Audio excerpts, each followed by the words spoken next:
Welcome back, everyone. Today, as you can see, we're not on the boat. Hopefully we'll be able to get back on the boat soon, but today I have a little issue with my work van. My work van is a Dodge 2003 Caravan Cargo. When I started the other day, it was running really rough. It started turning off on the lights. I had to start it. It would start back up. It got me home like always. So the van has very low miles. I got it with 30,000 miles. I got it from an auction. I think it was a post office van, but it's had a lot of issues. I don't think they did any maintenance on it, but regardless, anyway, we're gonna do the test just to see what code the engine gives me, because it did turn off more than 5 or 6 times, and thank God I was close to the house. So let's check real quick. The test is real simple. The key, open it once, twice, and the third time, and you should get the codes. The first code I'm getting is a 1684, but that one's just that the battery was disconnected. I'm also getting a 0442 and a 0455. Okay, now according to those codes, they have to do with the EVAP system. I mostly, when you get that and you have your engine light on, it's usually your gas cap. You could clean it and stuff like that, but I don't think my gas cap, that being the issue, would turn my engine off that many times as it did and barely run. So I believe that the problem is most likely either my EVAP solenoid or my EVAP canister underneath beside the gas tank. So what we're gonna do is we're gonna do a quick test of the EVAP solenoid. I'm hoping it's that, because the EVAP canister is underneath the motor and underneath the van next to the gas tank, and this van sits slow, so it's a pain to get to it. Now here we have our EVAP valve. On the Caravan, it has two lines at the bottom. You guys see in other vehicles, you get one line on top and one on the bottom, but the main thing here is to find out which line goes to your throttle body, and that's the line we're going to leave on, and we're going to remove the other line, which is the one that goes to the EVAP canister next to the tank. And then what we're going to do is simply we're going to put our finger, the tip of our finger, we're going to wet it and put it there and see if there's a vacuum. So we're going to remove, in my case, the bottom one is the one that goes to the tank. I twisted it like this sideways, as you can see there, and I'm going to put my finger in the bottom one. Let me remove the clip and remove it out. There we go. Okay, so basically I'm going to get it out. Let me put it here. There we go. Put it sideways like that, and then you're just going to wet the tip of your finger and put it here.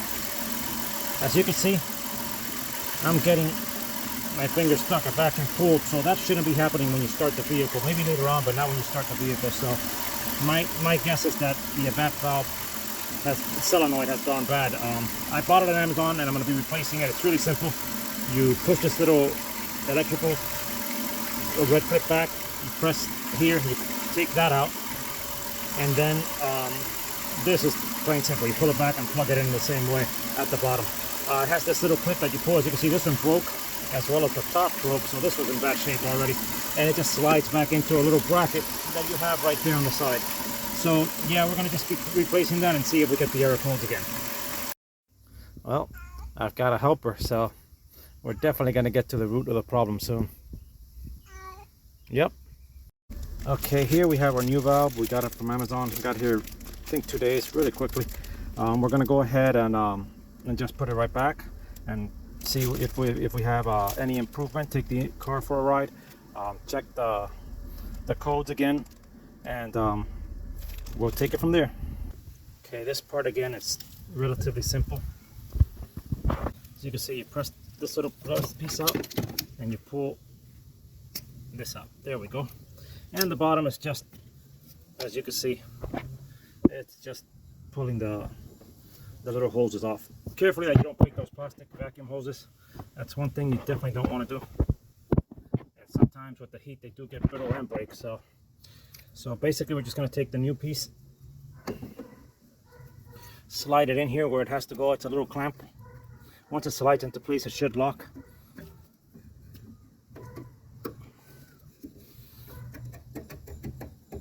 There we go. So you can see it locked right there. We're gonna get the plug. We're gonna put it in and then we're gonna push the plug in. Once it's in, we push the little red tab back this way. Make sure it can't pop out. There we go. And the bottom one, we just put it in the same position it was.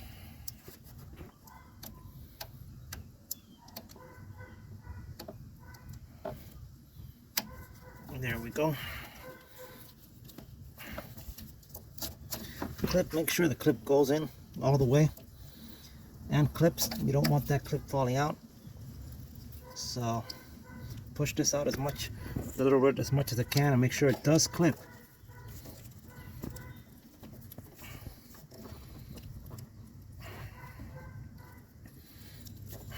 All right, there we go. Now let's give it a start and check our error.